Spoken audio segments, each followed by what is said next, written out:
తాకట్లో ఉన్న మీ బంగారాన్ని విడిపించి ఆ రోజు ఆన్లైన్ రేటుకి కొంటాం. Sharma gold company. నమస్తే, వెల్కమ్ టు సుమన్ టీవీ. నేను పద్మిని. ప్రస్తుతంతో పాటు ప్రముఖ ఆధ్యాత్మికవేత్త, సూర్య ఉపాసకులు, sun spiritual society founder Vikramaditya గారు మనతో పాటు ఉన్నారు. మాట్లాడదాం. సార్ నమస్తే. సార్ సూర్యోస్మితల్లి. సార్, ఈ మధ్య నేను ఒక జోక్ చూశాను ఇన్స్టాగ్రామ్లో. ఏముంది, భలే ఫన్నీగా చేస్తుంటారు. దిష్టి పెడితే సన్నగా అవుతారంట, కొంచెం దిష్టి పెట్టవా అని అడుగుతుందా పెద్ద పిల్ల. నాకు భలే నవ్వొచ్చిన తర్వాత అనిపించింది, అవును చిన్నపిల్లలకి దిష్టి పెడితే చిక్కిపోతారు కదా, మరి పెద్దవాళ్ళకి పెడితేనేంటి చక్కెర చక్కనమ్మ చిక్కిన కదా. ఏంటది? బాగుంది కదా, కామెడీగా ఉంది. సరే, ఇదంతా ఎందుకు తీసుకుంటున్నానంటే టాపిక్, ఇంక ఇప్పుడు ఎండాకాలము అస్సలు తినబుద్ది. ఎంతసేపు దాహం నీళ్ళు తాగాలి, నీళ్ళు తాగితే కడుపు నిండిపోతూ ఉంటుంది. మరి ఇట్లా వాటర్ ఇంటేక్ ఎక్కువైపోయింది, ఫుడ్ ఇంటేక్ అనేది తగ్గింది కదా. మరి ఎండాకాలంలో బరువు తగ్గడం అనేది సాధ్యపడుతుందా? అలా తగ్గచ్చా? అసలు ఎండాకాలంలో ఎటువంటి డైట్ని కనుక మనం ఫాలో చేస్తే చక్కగా అదిగో మీలాగా స్లిమ్గా ట్రిమ్గా ఉండొచ్చు. 5 ఏళ్ల నుంచి చూస్తున్నా అలాగే ఉన్నారు. చిక్కిపోతానేమ్మా. నా దిష్టి తగలదు. చెప్పండి. అంటే కళ్ళు మంచివి అవ్వాలి ఫస్ట్. అంటే ఆ కళ్ళు సెపరేట్గా ఉంటాయి. నాకు మా గురుగారు రీసెంట్గా నాకు చెప్పారు, ఒరే బాబు నువ్వు ఎవరితోటైనా అంటే వచ్చే పేషెంట్స్ ఉంటారు కదా, కొన్ని పేషెంట్స్ని పంపిస్తుంటే అస్సలు ఈ కళ్ళు మంచివి కాదు, ఈ కళ్ళకి జాగ్రత్తగా ఉండు, నువ్వు ఫోన్లోనే మాట్లాడి ఎస్కేప్ అయిపో తప్ప పర్సనల్గా పెట్టుకున్నావు అంటే నువ్వు ఇబ్బంది పడిపోతావు. అంటే వాళ్ళ కళ్ళు వల్ల వాళ్ళకి అనారోగ్యాలు వస్తాయి. ఫస్ట్ ఇప్పుడు దిష్టి పెట్టే కళ్ళు నేను మీకు దిష్టి పెడతాను ఎందుకు అంటే, నేను బాగాలేదు కాబట్టి మీరు బాగున్నారు కాబట్టి దిష్టి పెడుతున్నాను. అదే నా చూసే మరి అంటే గురువు గారు ప్రావీణ్యత అది ఇంకా అంత స్థితికి రాలేదు, ఇప్పుడే మొదలుపెట్టా. భగవంతుని అడుగుతున్నాను, సహస్ర చక్షువులు అనంతమైనటువంటి విశ్వంలో సమస్తాన్ని చూస్తున్నటువంటి పరమాత్మ భగవంతుడా, సామాన్య మానవులు చూసేటువంటి ఈ కళ్ళు ఏదైతే ఉన్నాయో అవి కాకుండా అంతర్దృష్టితో చూడగలిగేటువంటి శక్తిని ప్రసాదించు అని ఒక మంత్రం ఉంది. చక్షుర్విద్య అంటే సూర్యోపాసనలో కళ్ళకి సంబంధించిన ఒక విద్య ఉంది, అది నేర్చుకుంటున్నాను. అంటే ఇలా చూస్తే ఆ కళ్ళేంటి, కళ్ళ వెనకాల ఉన్నటువంటి భావాలు ఏంటి, ఆ శరీరం ఏంటి, అంటే నేను ఎందుకు చేస్తున్నాను ఈ రీసెర్చ్ అంటే డిసీజెస్ని చూసి చెప్పగలుగుతాం, వాళ్ళకి రాబోయే రోగాలు ఇవన్నీ తెలుస్తాయి. అది మనకి నేను నేర్చుకున్నటువంటి ప్రాణిక్ హీలింగ్లో ఉంది. ఆరా కనిపిస్తుంది, రంగులు కనిపిస్తుంది, చక్రాలు భ్రమిస్తున్నాయా కుచించుకుపోయినాయా ఇవన్నీ కూడా తెలుస్తాయి. ఇది అంటే కళ్ళకు అంత శక్తి ఉంది. అంతే కదా, నరుడి దృష్టికి నాపరాయి పగులుతుందని అంటూ ఉంటారు కదా పెద్దవాళ్ళు. చెప్పండి. అందుకని ఏంటంటే, ఒకటి సన్నబడటానికి ఒక సెంటర్ లాంటిది పెట్టి బాగా దిష్టి కళ్ళను కూర్చోబెడితే గుడ్ వన్. వాళ్ళని అలా చూసేసి నువ్వు 10 కిలోలు దగ్గర నప్పిస్తే బాగుంటుంది. ఈ కళ్ళని అలా అయినా ఉపయోగపడితే నాకు తెలిసిన ఒక 2-3 ఉన్నారు వాళ్ళు అలాంటి వాళ్ళు. అంటే ఈ మధ్య మేము డయాగ్నోస్ చేసినట్లు అంత సివియర్ కేసు ఒకటి వస్తే గురుగారు అంటే ఏం చెప్పారంటే, అందుకనే మీకు ఆడవాళ్ళకి కాటిక చెప్తారు, అంటే మన కళ్ళని సంరక్షించుకోవాలి. నన్ను కూడా సురమా లాంటిదే పెట్టుకోమన్నారు, ఎందుకంటే అప్పుడు వాళ్ళ ఎఫెక్ట్ మన కంటి మీద పడదు. ఎందుకంటే కంటి ద్వారానే ఆ ఎనర్జీ లోపలికి వెళ్తుంది. అందుకే పెద్దవాళ్ళు పెట్టారు. ఇప్పుడు మాకు ఆడవాళ్ళ కాటికి కానీ నల్ల పూసలు కానీ పెట్టారని అంటే దిష్టి తగలకుండా, మీకు తగలకుండా ఉండడం కోసం. ఎందుకంటే మిమ్మల్ని చూసి అంటే మగవాళ్ళు ఆడవాళ్ళలో కూడా అంటే ఆడవాళ్ళలో అసూయ ఉంటుంది అంటారు, మరి ఎంతవరకు నిజం అనేది తెలియదు. ఆ మాట ఎందుకు వచ్చిందో, ఉండొచ్చేమో. అంటే మగవాళ్ళకి ఉండదంటే మగవాళ్ళలోనూ ఉంటుంది సహజంగా. అంటే భౌతికంగా స్త్రీ రూపం ధరించి ఉండొచ్చు, అంతర్గతంగా మానసిక పరంగా పురుషుల్లా ఆలోచిస్తూ ఉండొచ్చు. అలాగే మగవాళ్ళు బాహ్యంగా మగవాళ్ళలా కనిపిస్తూ ఉండొచ్చు, అంతర్గతంగా స్త్రీలలా మనస్తత్వాలు ఉండొచ్చు. కాబట్టి మనకి జాగ్రత్తగా ఉండటం కోసం ఇవన్నీ పెట్టడం జరిగింది. మరి ఎండాకాలం సంగతికి వచ్చేస్తే, ఎండాకాలం మరి బరువు తగ్గడం అనేది జరుగుతుందా? వాటర్ ఇంటేక్ ఎక్కువ ఉండటం సహజంగా ఒరిజినల్గా అమ్మ. అంటే నేను రీసెంట్గా చూసుకున్నాను, కొంచెం ఈ మధ్య 2 నెలలు లేను అంటే ఇక్కడ లేను, నేను నిన్ను కలవలేదు, వీడియోలు చేయలేదు అంటే నేను ఊర్లో ఉన్నాను, ఎక్కువ హోమాల్లో అట్లా ఉన్నాను. ఇక రెగ్యులర్గా నేను చేసేటువంటి ఈ వ్యాయామాలు అవి లేక కేవలం హోమం మీదే ఉంటూ, హోమం అయిన వెంటనే నాకు భోజనం పెట్టేసేవారు, తినేసి కాసేపు విశ్రాంతి తీసుకుని మళ్ళీ సాయంత్రం రేపటి పూజకి ఏర్పాట్లు చేసుకోవడం, ఇలా జరిగింది ఈ 2 నెలలు. కించిత్ పెరిగాను, అంటే మీకేం కనపడదు, వెంటనే వచ్చిన వెంటనే మళ్ళీ నేను నా అష్టాంగ యోగ సాధన మొదలు పెట్టేస్తే మళ్ళీ నేను ఇప్పుడు నార్మల్ అయిపోయాను. పెద్దగా ఏమీ లేదు, కొంచెం వాటర్ ఇంటేక్ పెరిగింది. కేబీఆర్ పార్క్లో ఉదయం చేసే కార్యక్రమం సాయంత్రం మళ్ళీ సూర్య నమస్కారాలు చేస్తే వెంటనే అంటే మన శరీరం ద్రవమయ శరీరం, ఘన పదార్థాలు కాదు, ద్రవ పదార్థాలే మనకి హితవు చేస్తాయి. ఖచ్చితంగా ఘన పదార్థాలన్నీ మన ఆరోగ్యాన్ని పాడు చేస్తాయి. ఎంత మోతాదులో ఎంత కావాలో అంతే తీసుకోవాలి. అంటే మీరు ప్రత్యేకమైనటువంటి స్పృహలో ఉంటే మీ శరీరం చెప్పేవన్నీ మీకు తెలుస్తాయి. మీకు దాహం వేస్తుంది, మంచిలు ఎప్పుడు తాగుతారు? దాహం వేస్తే తాగుతారు. దాహం వేయకుండా మంచిలు తాగారంటే అది మీకు ప్రమాదం. ఆకలి వేస్తే భోంచేస్తారు. భోజనం కూడా ఆకలికి కూడా అర్థం ఉంది.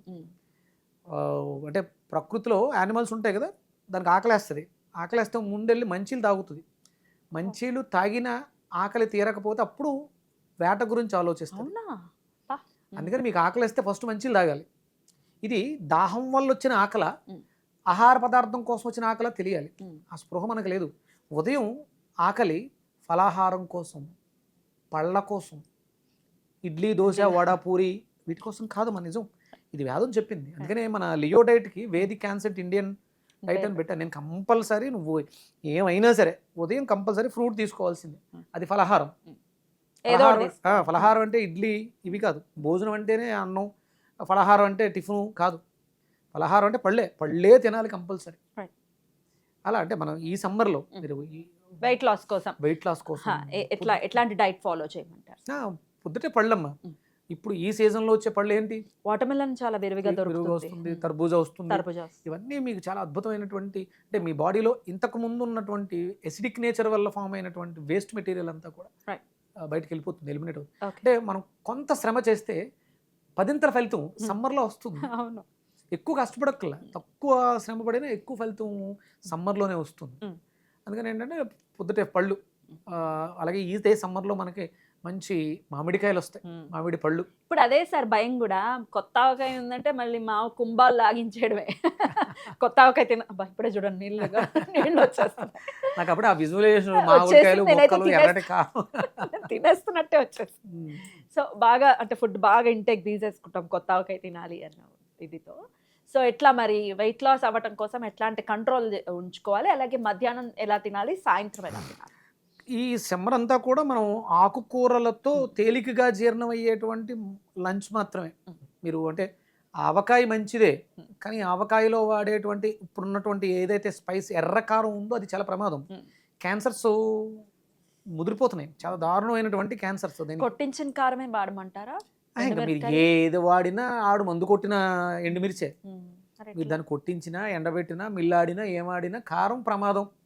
అంటే ఆవకాయ మంచిదే, కానీ అందులో ఎర్రకారమే మంచిది కాకుండా పోయింది ఇప్పుడున్న పరిస్థితులలో. అందుకని దాన్ని తినకుండా ఉండడం మంచిది. నేను పచ్చడి పట్టించుకుంటానమ్మా సెపరేట్గా. కారం వాడడం, మేము మిరియాలతోటి పచ్చడి పట్టించుకుంటాను. నేను మిరియాల పొడితోటి. కలర్ ఏమొస్తుంది? కలర్ నల్లగా, రంగు ఉండదు. నీకులాగా నాకులాగా రంగు ఉండదు, అది నల్లగా ఉంటుంది, కానీ ఆరోగ్యాన్ని ఇస్తుంది. ఆవకాయ అందులో ఆవపిండి ఉంటుంది కాబట్టి దానికి ఆ పేరు వచ్చింది తప్ప ఎర్రగా ఉండడం వల్ల ఆవకాయ కాదు. అది ఔషధ గుణం కలిగి ఉంది. ఎట్లా పెట్టుకుంటారు చెప్పండి? ఇది మామిడికాయ ఆవకాయ ఉందనుకోండి, సేమ్ మామిడికాయ ముక్కలు, సేమ్ కారం ప్లేస్ లో మిరియాల పొడి. అద్భుతం టేస్ట్. ఇంతవరకు అంత అద్భుతమైనటువంటి పచ్చడి నేను తినలేదు. నాకు లక్ష్మీ తులసి అని తెలుగుచర్ల నుంచి తనే చేసి పట్టుకొస్తూ ఉంటుంది పచ్చళ్ళు. అద్భుతం. అంటే గురుగారు ఎలా చేయమన్న రోజు బాగుంటుందా అనుకుని చేసింది. తిన్న తర్వాత అద్భుతం అనమాట. నిజంగా నేను అంటే నేర్చుకున్నాను కాబట్టి ఇలా చెయ్యమ్మా అని చెప్పా, చేసింది. అద్భుతం, చాలా అద్భుతం. అమృతంలా ఉంటుంది, అది ఆరోగ్యాన్ని ఇస్తుంది. సో మధ్యాహ్నం ఎట్లా మరి ఫుడ్ ఎట్లా, ఏది తీసుకోవాలి, ఎలా తీసుకోవాలి? ఆకుకూరలతోటి అంటే సమ్మర్లో ఎక్కువ మనం పెసరపప్పు వాడతాం. ఆకుకూరలతో పెసరపప్పు పలచగా కొంచెం నిమ్మకాయ పిండుకొని అల్లం ముక్కలు వేసుకుంటే అద్భుతంగా ఉంటుంది. బీరకాయ ఎక్కువ వాడండి ఈ సమ్మర్లో. అలాగే జ్యూస్గా బూడిద గుమ్మడికాయని ఎక్కువగా తీసుకోండి. అది మనకి డైజెషన్ ఇంప్రూవ్, అంటే ఉష్ణైన శీతలం. ఇది అగ్నిని పుట్టించి మనలో జఠరాగ్నిని ప్రేరేపిస్తుంది బూడిద గుమ్మడికాయ. అందరికీ 99% అందరికీ డైజెషన్ సిస్టమ్ డ్యామేజ్ అయిపోయింది.